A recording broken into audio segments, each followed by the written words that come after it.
ورفعنا لک ذکرک، کہ حبیب صلی اللہ علیہ وسلم ہم نے آپ کے لیے آپ کے ذکر کو بلند کر دیا ہے۔ اب کتنا بلند کیا ہے، وہ رفعت اور بلندی کتنی ہے، ہمارے پاس کوئی پیمانہ نہیں، ہمارے پاس کوئی پیمانہ نہیں۔ وہ عطا کرنے والا اور یہ لینے والے، اس نے کتنا مقام دیا اور انہوں نے کتنا لیا، اس کے لیے کوئی پیمانہ نہیں۔ تو یہی کہا جائے گا کہ خدا عز و جل کے بعد مخلوق خدا میں اگر کسی کا کوئی رتبہ بن سکتا ہے بلند و بالا تو وہ سرکار دو عالم صلی اللہ علیہ وسلم۔ بعد از خدا بزرگ کی قصہ مختصر، بعد از خدا یعنی توحید کی بات مکمل کر دی گئی، توحید میں شرکت نہیں ہے، لیکن توحید کے بعد جو مقامات ملیں گے ان تمام مقامات میں بزرگ و برتر، بلند اور عزت والے، شرافت والے، مقام الرتبے والے اگر کوئی ہیں تو وہ سرکار دو عالم صلی اللہ علیہ وسلم۔ اللہ تعالیٰ نے ارشاد فرمایا تلک الرسل فضلنا بعضهم علی بعض، یہ تمام رسول ہیں بوصف رسالت میں سب برابر ہیں، لیکن فضلنا بعضهم علی بعض، وصف رسالت کے بعد ہم نے ان میں بعض کو بعض پر رتبے عطا فرمائے۔ منہم من کلم اللہ، ان میں سے کچھ ایسے ہیں جن کو ہم نے اپنے کلام کا شرف عطا کیا ہے، ورفع بعضهم درجات، اور کچھ ایسے ہیں جو ان سے بھی بلند رتبے والے ہیں۔ وصف رسالت میں سب برابر ہیں، سارے رسول ہیں، سب کو ماننا لازم ہے، لیکن ان رسولوں میں ہم نے رتبے رکھے ہیں۔ ان میں سے ایک وہ ہے جس کو ہم نے کلام کا شرف عطا فرمایا، حضرت موسیٰ، اور کچھ ایسے ہیں جو ان کلام والوں سے بھی بلند ہیں، وہ سرکار دو جہاں صلی اللہ علیہ وسلم، وہ حضور اکرم صلی اللہ علیہ وسلم، جن کو بلند رتبے دیے گئے ہیں، اور ایسے رتبے دیے گئے کہ ایک ایک وصف ایسا ہے کہ کوئی دوسرا اس کے مقابلے کا دعویٰ نہیں کر سکتا، دوسرا اس کے مقابلے کا دعویٰ نہیں کر سکتا، بلکہ ان کے دعوے کی تصدیق اللہ نے اپنے حبیب صلی اللہ علیہ وسلم کو عطا فرمائی۔ حضرت آدم تشریف لائے، جو ان کے امتی ہیں، ان کے زمانے کے جو لوگ ہیں، جو ان کی آل اولاد میں آگے بڑھے، عمر تو اللہ نے خوب عطا فرمائی، تو اس وقت کلمہ تھا لا الہ الا اللہ آدم صفی اللہ، اللہ کے سوا کوئی معبود نہیں، اور آدم اللہ کے منتخب بندے ہیں، صفی اللہ۔ آگے حضرت نوح، ان کے لیے لا الہ الا اللہ، اور اس کے بعد نوح نجی اللہ، کہ ان کو اللہ نے نجات عطا فرمائی۔ موسیٰ علیہ السلام تشریف لائے، لا الہ الا اللہ، موسیٰ کلیم اللہ، کہ اللہ نے ان سے کلام فرمایا۔ تو دوسرا جو حصہ تھا وہ سارے نبیوں کے اوصاف کا ہے۔ جو پہلا حصہ ہے توحید کا، کہ اللہ کے سوا کوئی معبود نہیں، وہ اکیلا ہے، تنہا ہے، یہ سارے انبیاء علیہ السلام نے دعوے کیے یا تبلیغ فرمائی۔ کیا سارے انبیاء نے اللہ وحدہ لا شریک کو دیکھا؟ نہیں دیکھا۔ یہ دعوے وہاں سے یہاں تک چلتے رہے، اور تصدیق اپنے حبیب کو معراج کی شب بلا کر بلا حجاب دیدار عطا کر کے کروا دی، کہ جائیے تصدیق کر دیجئے کہ جو آپ سے قبل دعوے کرتے رہے، دعوت دیتے رہے، اس کی تصدیق یہ ہے کہ ہاں میں اکیلا ہی ہوں۔ دیدار عطا فرمایا، بلا حجاب عطا فرمایا، اور ان تمام کی تصدیق ہو گئی، ان تمام کی۔ چنانچہ یہ بات خود قرآن میں ہے، سورہ آل عمران میں وَإِذْ أَخَذَ اللَّهُ مِيثَاقَ النَّبِيِّينَ لَمَا آتَيْتُكُم مِّن كِتَابٍ وَحِكْمَةٍ ثُمَّ جَاءَكُمْ رَسُولٌ مُصَدِّقٌ لِّمَا مَعَكُمْ۔ اس وقت کو یاد کریں جب اللہ نے انبیاء کو جمع کیا، ان سے عہد لیا کہ جب میں تمہیں دنیا میں بھیج دوں، تمہیں کتاب اور حکمت دے دوں، تو تمہارے بعد ایک رسول آئیں گے جو تمہاری تصدیق کریں گے۔ لَتُؤْمِنُنَّ بِهِ وَلَتَنْصُرُنَّ، تم خود ان پر ایمان لے آنا اور ان کی مدد کرنا۔ سبحان اللہ، تمہاری تصدیق کریں گے۔ تو آپ صلی اللہ علیہ وسلم نے آ کر گویا مہر تصدیق ثبت فرما دی، جو آدم سے عیسیٰ علیہ السلام تک دعوت توحید دیتے رہے، وہ توحید برحق ہے، وہ دعویٰ برحق ہے، وہ دعوت برحق ہے۔ چنانچہ بخاری شریف کی حدیث میں حضرت سیدنا نوح علیہ السلام کی امت کا تذکرہ ہے۔ حضرت سیدنا عبداللہ ابن مسعود رضی اللہ تعالیٰ عنہ راوی ہیں، کہتے ہیں کہ حضور اکرم صلی اللہ علیہ وسلم نے ارشاد فرمایا، قیامت کے روز حضرت نوح علیہ السلام اور ان کی قوم کو جمع کیا جائے گا اور پوچھا جائے گا، اے قوم، کیا تمہیں ہمارے نوح نے توحید و رسالت کا پیغام پہنچایا تھا؟ قوم وہاں انکار کر دی گی، ہمیں نہیں پیغام پہنچایا۔ حالانکہ قرآن کہہ رہا ہے حضرت نوح علیہ السلام نے 950 سال تبلیغ فرمائی، 950 سال، اور 1050 سال ان کی اپنی عمر تھی، 950 سال۔ اور اس عرصے میں جو کتابیں بتاتی ہیں وہ صرف 80 لوگ مسلمان ہوئے تھے، ایک سال میں ایک بندہ بھی نہیں بن رہا، ورنہ کم از کم 950 بندے ہونے چاہیے تھے۔ صرف 80 لوگ مسلمان ہوئے تھے جو کشتی میں سوار ہوئے تھے۔ 950 سال تبلیغ فرمائی، لوگ ان کے مخالف تھے۔ سورہ ہود 12ویں پارے میں پڑھیے، کشتی بنا رہے تھے، لوگ آپ کا مذاق اڑا رہے تھے، لیکن اللہ تعالیٰ نے فرمایا آپ ان سے بحث نہ کریں، بس آپ اپنا کام کرتے رہیں۔ انہیں تبلیغ فرما دی، بس ہو گئی بات۔ حضرت نوح علیہ السلام کی قوم جب انکار کر دے گی تو اللہ تبارک و تعالی حضرت نوح سے ارشاد فرمائے گا، اے نوح، کیا آپ نے ہمارا پیغام پہنچایا؟ وہ عرض کریں گے جی مولا۔ فرمایا کون گواہ ہے؟ کون گواہ ہے؟ تو وہ کہیں گے محمد صلی اللہ علیہ وسلم اور ان کی امت میری گواہ ہے۔ ادھر بھی حضرت نوح کی تصدیق رسول کریم صلی اللہ علیہ وسلم فرمائیں گے۔ چنانچہ فَكَيْفَ إِذَا جِئْنَا مِن كُلِّ أُمَّةٍ بِشَهِيدٍ وَجِئْنَا بِكَ عَلَى هَؤُلَاءِ شَهِيدًا۔ 5ویں سپارے کی آیت ہے، اسی کی تفسیر سنا رہا ہوں، اسی میں یہ حدیث موجود ہے۔ وہ وقت کیسا ہوگا کہ جب ہر امت سے ایک گواہ ہم بلائیں گے اور پھر ان گواہوں پر اے حبیب آپ کو گواہ بلا کر ان کی تصدیق کروائیں گے۔ سبحان اللہ۔ اب حدیث میں یہ ہے کہ آپ اور آپ کی امتی، ہم تو وہاں موجود نہیں، ہمارا تو یہ مقام نہیں، تو ہماری تصدیق کس چیز کی؟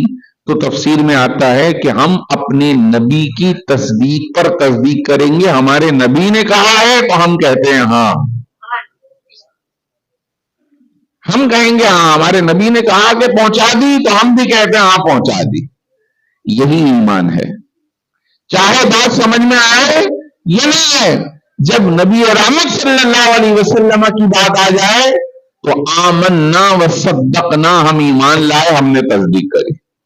یہی معراج کا کانسیپٹ ہے کہ چاہے بات سمجھ میں آئے یا نہ آئے، یہی وہ صدیق اکبر تھے کہ جن کے ایمان پر، جن کی تصدیق پر انہیں صدیق اکبر کا لقب عطا فرما دیا۔ ان کا یہ تصدیق کر دینا ہی لوگوں کے منہ کو بند کر دیتا تھا۔ چنانچہ جب سرکار دو عالم صلی اللہ علیہ وسلم نے مکہ مکرمہ میں یہ بات ارشاد فرمائی کہ میں گزشتہ شب اللہ تبارک و تعالیٰ کی بارگاہ سے ہو کر آیا ہوں، تو لوگوں نے باتیں بنائیں، عقل کے مطابق اس چیز کو پرکھا. حضرت صدیق اکبر سے بات ہوئی، انہوں نے کہا یہ چھوٹی بات ہے، ہم نے تو ان کے کہنے پر تمام بتوں کی، تمام مخلوقات کی، تمام جھوٹے خداؤں کی نفی کر دی. ہم تو ایک اللہ وحدہ لا شریک کے ماننے والے ہو گئے. جب ہم نے ان کے کہنے پہ رب کو ایک مان لیا تو ہم اس بات کی بھی تصدیق کرتے ہیں اس رب نے اپنے حبیب کو اپنا دیدار بھی عطا فرما دیا. ایسے نہیں، انہوں نے عقل کے تمام تر زاویے ختم کر دیے، بس نقش پائے مصطفیٰ صلی اللہ علیہ وسلم پر چلتے رہے. یہی ایمان ہے، یہی ایمان ہے اور یہی کامیابی کا زینہ. تو عرض کر رہا ہوں کہ اللہ تعالیٰ نے اپنے حبیب صلی اللہ علیہ وسلم کو جو وصف عطا فرمایا با کمال عطا فرمایا، با کمال عطا فرمایا. اور آپ کو وہ بلندی دی گئی، وہ رتبے دیے گئے کہ جس کے ناپنے کا کوئی پیمانہ مخلوق کے پاس نہیں ہے. وَرَفَعْنَا لَكَ ذِكْرَكَ، ہم نے آپ کے لیے آپ کے ذکر کو، آپ کے ذکر خیر کو بلند فرما دیا. اور اس سے قبل والی صورت کے اندر فرمایا وَلَلْآخِرَةُ خَيْرٌ لَكَ مِنَ الْأُولَى، کہ حبیب آپ کا ہر آنے والا لمحہ اور وقت پچھلے والے لمحے سے بہتر ہے. اگر ہم نے یہ شان آپ کو یہاں تک عطا فرمائی ہے تو اگلے لمحے ہم اس کو اور بلند کر دیں گے. اگر یہاں تک ہے تو اگلے لمحے اور بلند کر دیں گے. اور ہر آنے والا لمحہ آپ کے رتبے اور مقام کی بلندی کا مقام ہوگا، اس کو ظاہر کر رہا ہوگا. وقت گزر رہا ہے اور جیسے جیسے گزر رہا ہے سرکار کا ذکر خیر بلند ہو رہا ہے. آپ کے اس دین متین کا پیغام دنیا تک پہنچ رہا ہے. لوگ کہہ رہے تھے ٹیکنالوجی آئے گی تو ہو سکتا ہے کہ اسلام کے ماننے والوں کے خلاف بھرپور سازش ہو، کی گئی، لیکن اسی رفتار سے تبلیغ دین بھی پہنچ رہی ہے. وہ لٹریچر جو ہماری کتابوں تک تھا آج آن لائن ہونے کی وجہ سے پوری دنیا میں سرکولیٹ کر رہا ہے. وہ پیغامات، وہ مقامات کی نشاندہی جو سرکار نے اپنے زمانے میں کہی تھی، آج وہ آن لائن ہونے کی وجہ سے، وہ اس ترقی یافتہ زمانے ہونے کی وجہ سے ہر آن ہر لمحے وہ پھیلتا چلا جا رہا ہے. حقانیت واضح ہوتی جا رہی ہے. اور یہی ہے وہ چیز کہ جس کو اللہ نے فرمایا هو الذي ارسل رسوله بالهدى ودين الحق ليظهره على الدين كله وكفى بالله شهيدا. اللہ وہ ہے جس نے اپنے حبیب کو حق دے کر دنیا میں بھیجا ہے، اور اس لیے بھیجا ہے تاکہ یہ اسلام دیگر تمام مذاہب پر غالب ہو جائے. اور اللہ اس کا گواہ ہے، اور محمد الرسول اللہ، اور محمد اللہ کے رسول ہیں. محمد اللہ کے رسول ہیں. اگلی آیت یوں چل رہی ہے محمد الرسول اللہ، سورہ فتح، محمد اللہ کے رسول ہے. یہ دین بھیجا گیا ہے تاکہ یہ تمام ادیان پہ غالب آ جائے. جیسے جیسے سائنس ترقی کر رہی ہے تصدیق معراج مزید مضبوط اور مستحکم ہو رہی ہے. جیسے ہی یہ دعویٰ سامنے آتا ہے کہ کرۂ ارض سے نکل کر کوئی بشر چاند پر پہنچ گیا، پہنچ رہا ہے.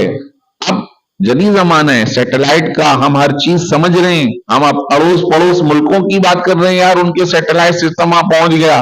جب یہ پرزے ارزے یہاں تک پہنچ سکتے ہیں، مخلوق اپنی کوششوں سے وہاں تک جا سکتی ہے، تو پھر یہ کیسے ممکن نہیں کہ خدا عز و جل اپنے حبیب کو یہاں سے نکال کر سبحان اللہ وہاں تک کی سیر کرائے کہ جہاں مخلوق سوچ بھی نہ سکے، اور وہ دکھائے کہ لوگ ابھی تھوڑی تھوڑی چیزیں دیکھ رہے ہیں دوسرے علاقوں کی، دوسری جگہوں کی، تو کہتے ہیں یہ ابھی ریسرچ ہو گئی، یہ ایجاد ہو گئی، یہ ترقی ہو گئی، یہ کامیابی ہو گئی. یہ کامیابی ابھی آٹے میں نمک کے برابر بھی نہیں ہے جو اللہ نے اپنے حبیب کو عطا فرمایا. سبحان، ابھی عقل وہاں تک پہنچ نہیں سکی اور پہنچ بھی نہ سکے گی کہ روحانیت کا جو سفر ہے وہ بہت تیز رفتار ہے. اور معجزہ وہ ہے کہ جہاں عقل عاجز آ جاتی ہے. معجزے کا مطلب ہی کیا ہے؟ معجزہ بنا ہے اعجاز سے. اعجاز کا مطلب کسی کو عاجز کر دینا. یہ وہ چیز ہے کہ جس سے انسان اور انسانی عقل عاجز آ جائے. جہاں انسان اپنے کمزور ہونے کا، اپنے ناتواں ہونے کا اقرار کرے کہ بھائی یہ میرے بس کی بات نہیں، تو سمجھ جاؤ کہ معجزہ وہ ہے کہ جس میں انسان عاجز آ جائے. یہی تو قدرت الہی ہے کہ جو دکھا رہی ہے کہ تم عاجز ہو، میں قادر ہوں. میں قادر ہوں.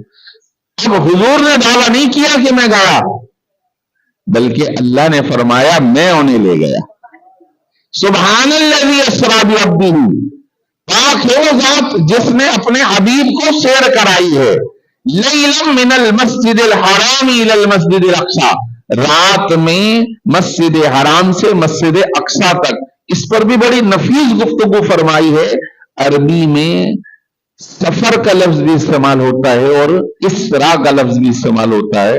سفر وہ ہے جو انسان تیز کرتا ہے، اور اسرا کا مطلب ہوتا ہے سیر کرنا. سیر کرنے کا مطلب ہوتا ہے گھومنا، ادھر دیکھنا ادھر دیکھنا، لطف اندوز ہونا. سفر تیز ہوتا ہے، سیر آہستہ ہوتی ہے. صحیح ہے نا؟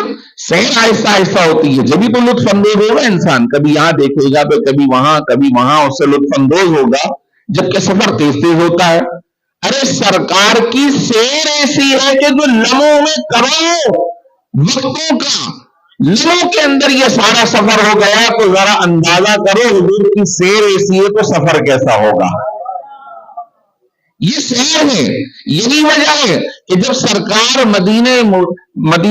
مکہ پاک میں آئے، واپسی تشریف لائے، اور حضور علیہ الصلوۃ والسلام نے جب لوگوں کو بتایا کہ میں معراج کر کے آیا، سیر کر کے آیا، رب نے مجھے سیر کرائی، تو احادیث طیبہ میں موجود ہے لوگ آپ کا امتحان لینے لگے. اگر آپ گئے ہیں راتوں رات تو بتائیے کہ مسجد اقصی میں کتنی کھڑکیاں ہیں، کتنے دروازے ہیں، وہاں کیا کیا ہے. آپ صلی اللہ علیہ وسلم فرماتے میرے سامنے وہ کر دی گئی اور میں ان کے پوچھنے پر دیکھتا رہا، بتاتا رہا، دیکھتا رہا، بتاتا رہا. یہ سیر ہے کہ جس نے ہر شے کو دیکھا ہو. یہ سیر ہے. ذرا اندازہ کرو حضور کے سفر کا. ابھی حافظ صاحب نے پڑھا وہ لمحوں کے اندر نہ جانے کتنے مقامات کو ملاحظہ فرما لیتے ہیں. لمحوں کے اندر. یہی تو وہ چیز ہے کہ ہم آنکھ بند کریں حضور اپنا دیدار عطا فرما دے. ہم آنکھ بند کریں حضور ہمیں مدینے کی سیر کروا دے. واہ، لمحوں کے اندر یہ کیا زیارت ہے. یہ فقط ان کی کرم نوازی ہے جو اس امت کو عطا فرمائی گئی. سبحان اللہ. المیہ یہ ہے کہ پاک و ہند کے اندر خصوصی جب انگریز آئے، غیر مسلم آئے، تو انہوں نے جس چیز پہ ضرب لگائی ہے وہ ذات مصطفیٰ کے ساتھ تعلق، اس پہ ضرب لگائی ہے کہ بھئی ان کو ان سے دور کر دو ورنہ یہ بڑے مضبوط مسلمان ہیں. تو کبھی اس چیز میں الجھایا، کبھی اس چیز میں الجھایا، کبھی اس چیز میں، اور فرقے در فرقے. آپ یقین مانے پاک و ہند بر صغیر میں جتنے فرقے، جتنی جماعتیں بنی ہوئی ہیں دنیا بھر میں کہیں نہیں ہیں. ہر جگہ ایک ہی صدا آتی ہے کہ محمد سے وفا تو نے تو ہم تیرے ہیں. یہ جہاں چیز ہے کیا لوح و قلم تیرے ہیں. محمد کی محبت دین حق کی شرط اول ہے، ہو اگر اسی میں خامی تو سب کچھ نامکمل ہے. ہم یہاں میلاد کی باتیں کرتے رہے لیکن لوگ اسے بدعت اور فلاں کہتے رہے. آج جب یہ میں نے کہا ترقی یافتہ زمانہ ہے، جب پوری دنیا کی سیر کرتے ہیں تو پتہ چلتا ہے انڈونیشیا میں اتنا بڑا میلاد مصطفیٰ کا جلسہ ہو رہا ہے. ہم ملیشیا میں دیکھ رہے ہیں اتنے محبت اور چاہنے والے ہیں. ہم مصر میں دیکھ رہے ہیں اتنے چاہنے والے ہیں. یہ یہاں لوگوں کو لڑایا گیا. اس مرکز سے جڑے رہیے، یہی اس امت کا سرمایہ ہے. اس پر فخر کریں کہ اللہ نے ہمیں اس امت میں، آپ صلی اللہ علیہ وسلم کی امت میں ہمیں پیدا فرمایا. ہمیں یہ اللہ نے فضل عطا فرمایا. اور اللہ نے فرمایا وَإِن تَعُدُّوا نِعْمَتَ اللَّهِ لَا تُحْصُوهَا، اگر تم اللہ کی نعمتوں کو شمار کرو شمار نہیں کر سکتے. ان میں سب سے بڑی نعمت ہے کہ اللہ نے ہمیں اپنے حبیب کی امت میں پیدا فرمایا.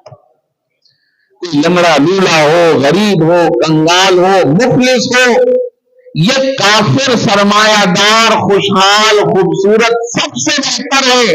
ارے وہ مالدار ہوں، وہ خوبصورت ہوں، وہ خوشبودار ہوں، لیکن جب مرتے ہیں تو خود اپنے ہاتھ سے جلتے ہوئے انگارے میں خود ڈال دیتے، بھٹیوں میں خود گھسیڑ دیتے ہیں. لیکن یہ مسلمان ہے، کمزور ہو، ناتواں ہو، لیکن جب اسے دفنایا جائے تو اعزاز سے دفنایا جاتا ہے، کلمات سے دفنایا جاتا ہے. اور حدیث فرماتی ہے کہ جب مومن وہاں پہنچ جائے اور اپنے سوالات میں کامیاب ہو جائے تو اسے کہا جاتا ہے نم کا نومت العروس، ایسے سو جا جیسے دلہن سوتی ہے. اس کا لباس جنتی کر دیا جاتا ہے، اس کی خوشبو جنتی کر دی جاتی ہے، اس کی قبر کو حد نگاہ وسیع کر دیا جاتا ہے، اس کی قبر کے اندر جنت کی کھڑکی کھول کے اچھی اچھی ہوائیں داخل کر دی جاتی. سبحان اللہ، سبحان اللہ.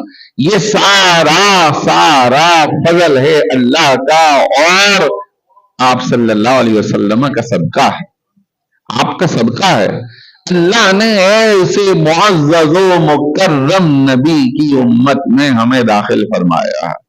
اپنی قسمت پہ ناز کرے، اس پہ شکر ادا کرنا چاہیے، اس پہ شکرانے ادا کرنے چاہیے، اس پہ اللہ کی بارگاہ میں نوافل ادا کرنے چاہیے کہ ہماری کیا اوقات، ہماری کیا قدر، اس میں ہمارا ایک آنا خرچ نہ ہوا. آپ ذرا سوچیں کہ ہم نے اس کے لیے کیا کیا، کچھ نہ کیا.